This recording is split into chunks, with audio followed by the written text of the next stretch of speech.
What's up guys, I'm Phoenix Master 1 and welcome back for some more Fire Emblem Heroes, and today we got an update notification, so I'll be talking about the weapon refines and the stuff that is in the update, and you can do that same in the comments as well.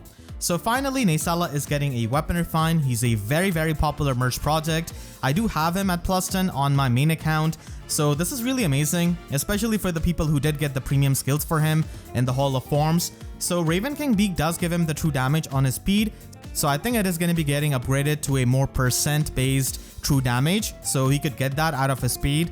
And then I would really want him to get, some kind of special acceleration, because his attack is not the highest to make use of heavy blade, so having some kind of special acceleration like Tibarn would be really good.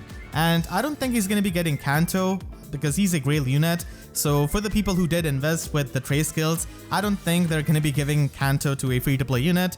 Special acceleration would be really nice for Gale Force though. Or maybe he could take inspiration from his pirate version and get partial null follow up and maybe dive bomb effect. So they could definitely do some really fun things with Neasala and his weapon refine. Fallen Berkut can definitely use a refine as well, because he does have a conditional distant counter in his weapon, and he also has follow up negation. But he can definitely have something more consistent and something that can give him more stats so that he can tank better, because as a cavalier as it is, you don't have access to many defensive skills, so having all of the effects that he can get that other cavaliers cannot with these skills is going to be really helpful in his weapon refine. And he's of course a really popular character, amazing voice acting and also amazing art, so going to be looking forward to his refine as well. And he was also part of Hall of Forms. There are actually 3 Pharma units in this weapon refine batch. And we have Ranulf getting a refine as well, thankfully, because he has been struggling for many years because his weapon gets really outclassed when it comes to being a support unit, and his attack stat is really not that high either. So he struggles as an offensive unit and also as a support unit, and nowadays we have some crazy support units. So having a modern effect in his weapon, which maybe no other support unit has got, is going to be making him a really unique unit, because he needs something extraordinary to make him shine and make him stand out in this day and age.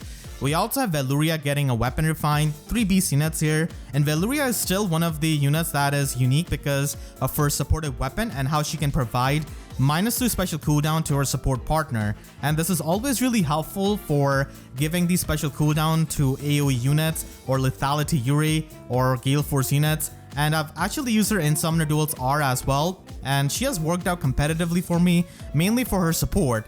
Her offense is still kind of lacking, and that's why I don't really use her too much in my Gale Force team. But with this weapon refine, she's at least going to be getting the tempo skill like all of the infantry beast units get nowadays. So that is going to be really helpful to Velouria and Gale Forcing herself. And maybe she could get something more offensive, because her supportive role, even now, is pretty good, and she's still quite usable for her support. It's the offense that she's lacking. And the last unit to get the refine is going to be Picnic Flora. So Felicia did get her weapon refine last month, so this was really expected. And Picnic Flora does have the potential to act as a really good far save unit, so if she could get some damage reduction similar to her sister's weapon refine, that would be really nice. And maybe she could get a more defensive effect because Felicia got a partial null follow up, so maybe she could get follow up negation or something that can help her in far save tanking. It's pretty common for a lot of these armors to get damage reduction. Like last month, Eden had a lot of damage reduction in her weapon refine, so I'm expecting something similar with Flora, because her resistance is pretty good to function as a far save tank. Having a bit more defense, something like attack debuff on the enemy, is surely going to be helping her tank quite a lot. This month we're not getting any kind of legendary or mythic remix or refine. I believe next month is definitely going to be for legendary Roy, so all of the Roy fans can look forward to that because he definitely needs that. So those are the weapon refines, 3 beast units, 3 Pharma units in this batch, and no Forcer demote, but Neasala is the grail unit. And then we have the Ephemera units for this batch, and we have Summer Gunnthra giving us Disarm Trap when Disarm Trap does not work on Hex Traps, but either way it's still a really good skill, and I'm actually really happy with this, because for the longest time I tried to chase after Disarm Trap when I already gave the one from Divine Codes to my Layla, and I never really got another Disarm Trap fodder. So this is really good. I could maybe give this to my Air finally, or maybe my Yuri. So this is really good, as a fodder for Aether Raids players. But other than that, she just provides you with a dual rally skill and a weapon that really does not stand out much nowadays. And Aether Raids offense skills are probably one of the most worthless skills that you can have. So yeah, really nobody uses the ARO skills. If you use air a lot in Aether Raids offense, then she's one of the easy users of Disarm Trap, and then Ninja, Lin, Yuri are of course pretty good candidates as well. And then we have Summer Lute. So it seems like it is going to be a thing now that we're going to be getting these 4-star focus units from seasonal banners in these ephemera batches. And a lot of times they might not have good fodder, but with Summer Lute, she does provide you with Flora Guide Plus, which is a pretty nice inheritable weapon for the blue mages. And she also has Speed Tactic. Speed Tactic is available on Near Air, and it's not really present in the normal summoning pool, so it's not as easy to get compared to like other tactic skills. So it could be nice, but yeah, a lot of people are really disappointed by this because they could have put some really good fodder units here, but it seems like it is just going to be the 4-star focuses from now on. We also have Year Kyza in the Grail badge, and Year Kyza can provide you with the close defense 3, and that's pretty much it. Oath skill is also something that you could inherit, but Slotsy does have a lot of competition, and you can, give the buffs to your units with other means as well. We also have Winter Ignatz, so 2 Grail units in the badge, and his attack defense unity bow is actually pretty good. He also has speed defense form, which could be a decent budget skill, so those are good fodder, and if you're trying to build him up, then he could function as a free-to-play far save unit. Of course, he's not going to be matching up to the premium far saves, but he is an option. Balthus is also a fan favorite, so this could be a good chance to merge him up. As for his fodder, he doesn't really provide too much, and we have Faye giving renewal and drawback, and finally Klein giving us Death Blow 3 and Brave Bow. So overall, not the most impressive batch, but I'm still happy about Disarm Trap, and 2 Grail units can definitely be useful for the people who are trying to merge them up. They're also making a change with Arena that sounds a bit vague, but it is probably going to be a better change because the players in tier 12 to 17 are going to be having an easier time staying in those tiers, because it does say that they are a lot less likely to drop out of the lower tiers. So this is pretty nice if you're not playing in the higher tiers of Arena and you can just coast and get the rewards consistently. As for the higher tiers, it's definitely quite competitive these days because there's like a lot of score inflation. It's really hard to stay in tier 21 and even just go into tier 21 from tier 20. So things have been kind of rough for Arena when it comes to the scoring side of things. So it does make sense why they're, trying to do this. We'll have to see this in action first. They're also making some changes to Summoner Duels. So from the replays of Summoner Duels, the player name is going to be removed so that the replays just play faster, which is pretty good. For people like me who like to make videos on Summoner Duel replays, that is definitely pretty nice as the content can be really quick. And then they also are making a change where you can alter foe's name in the settings.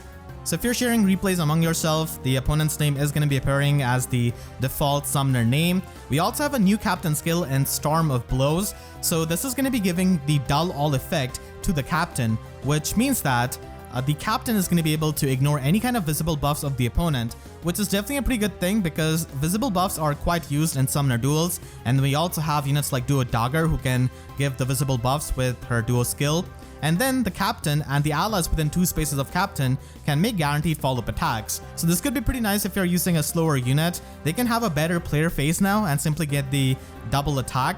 But of course, you're going to be getting shut down by follow-up negation effects or null follow-up, which is, pretty common on many meta units. And a lot of units which are slow and really prominent in Summoner Duels, like E3 and Duochrome, they already have the auto follow-up.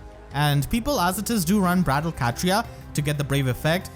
So this is not the most insane captain skill, I would say, but this could be helpful with ignoring the visible buffs of the enemies with your captain and also, getting this auto follow-up.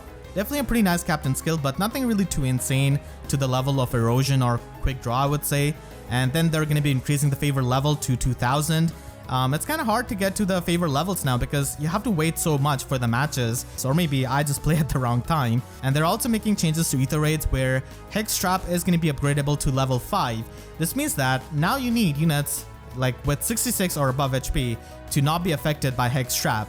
Now, as someone who uses a lot of player phase strategies and Gale Force teams in Aether Raids offense, Hex Trap has not really changed too much for me, and I use Winter Burnie, so my initiator is always at low HP. So I've always found ways to play around Hex Trap, and Hex Trap so far has not really been a thing where I have to choose a different team against that map, or I lost because of Hex Trap, I'm still able to Gale Force fine and player phase the enemy's teams. But Hex Trap being upgradable to that level is going to be making it a bit harder now for some of the units who are not able to reach that HP threshold. So it's going to be interesting to see how this affects things. And we're also going to be having 2 new songs added to Aether Resort. And the FE4 song, oh my god, I'm going to be loving this so much. And they are also adding one from New Mystery of the Emblem. I wish they added, previously I think they used to add like 3 songs, nowadays they only do 2. It has been a thing for a long time actually.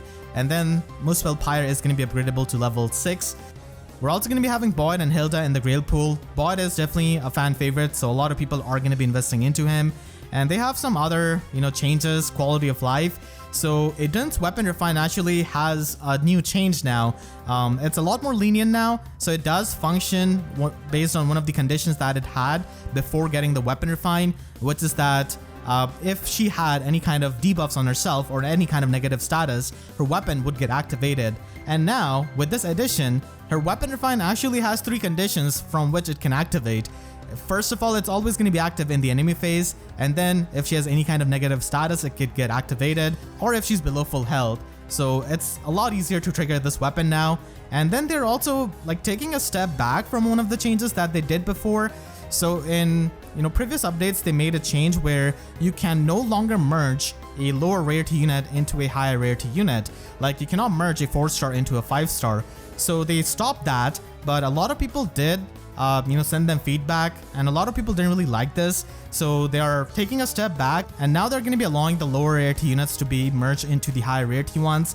And mostly people who did this, from what I've heard, is forgetting the SP on those units. So you can again do that now. It doesn't really give you merges or anything if you merge a lower rarity unit. It just gives you the SP pretty much. And they also changed the sprite of Plagian Tharja after such a long time for no reason whatsoever. And now she has the shade on her face that makes her look a bit menacing. So I think that maybe Resplendent Tharja is coming up. So maybe they were working on her sprite and decided to also update the sprite of Plagian Tharja. And they're also improving the functionality of the back button on the Android devices. So with the back button, you can actually stop auto battle now, which is pretty good. And if you're doing something in your barracks and you press the back button, it's going to be taking you to the castle instead of asking you to exit the app. So yeah, those are the changes and the new things in this update. Let me know what you think about this update and which of the weapon refines are you looking forward to the most. I'll be eager to hear that in the comments. And if you enjoyed this video, then make sure to leave a like and a comment. Helps you tremendously. And if you really enjoyed, you could always support me directly by using super thanks or by becoming a YouTube member. And for more Fae videos, make sure to subscribe and hit the notification bell, because YouTube sub boxes are about as functional as Summer Gunthra's Aether Raids offense skill. So with that said, I'll see you guys next time. Thank you so much for watching and have a great day.